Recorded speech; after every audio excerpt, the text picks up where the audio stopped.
Inspector, this yard is a health hazard. She should be fined today. And funny, most of this trash is right beside your fence. Watch your mouth before I call the police on you, too. Did not put those bags there. I can barely walk to my porch. Then maybe you should not live here alone.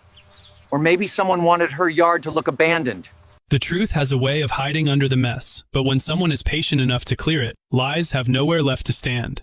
Ethan started with the walkway first. The mower struggled through the thick grass, coughing as it cut through weeds that had grown for months. Clara watched from the porch, gripping the railing with both hands. The inspector stood near the driveway with his clipboard, waiting. Martin kept talking, saying the yard had been a disgrace for years and that the city should force Clara to sell if she could not maintain it. Ethan did not answer. He kept mowing. Strip by strip, the front yard began to change. The path appeared. The porch steps came back. The mailbox was visible again. But the real problem was still along the fence, where the trash bags sat half hidden in the grass. Ethan turned off the mower and walked toward them. Martin immediately stepped forward and said those bags were not his problem. Ethan looked at the inspector and asked if he should open one before it was listed in the report. The inspector nodded. Ethan pulled on gloves, untied the first bag, and the smell hit the air. Inside were food containers, broken boxes, old mail, and ripped plastic. Then Ethan froze. He picked up a torn envelope and showed it to the inspector. Martin's full name and address were printed on it. The street went quiet. Martin said that proved nothing. Ethan opened the second bag. More trash, more mail. Another label with Martin's address. Then the inspector opened a third bag himself and found a receipt from a delivery order sent to Martin's house 2 days earlier. Clara covered her mouth. Her eyes filled with tears, not because of the trash, but because the truth was finally visible.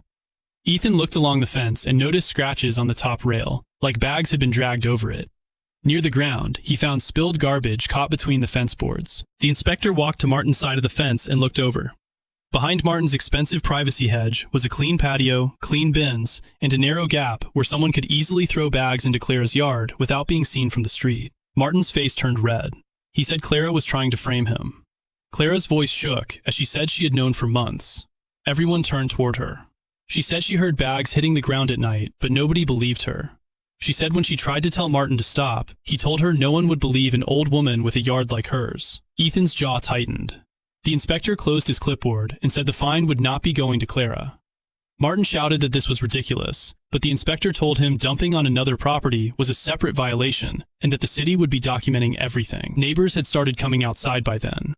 Some looked ashamed because they had repeated Martin's words without ever asking Clara what was happening. Ethan went back to work. This time, 2 neighbors stepped forward to help carry the bags to the curb for evidence. He cleared the fence line, trimmed the weeds, blew leaves from the driveway, and uncovered the old flower bed Clara had not seen in years. Under the vines, white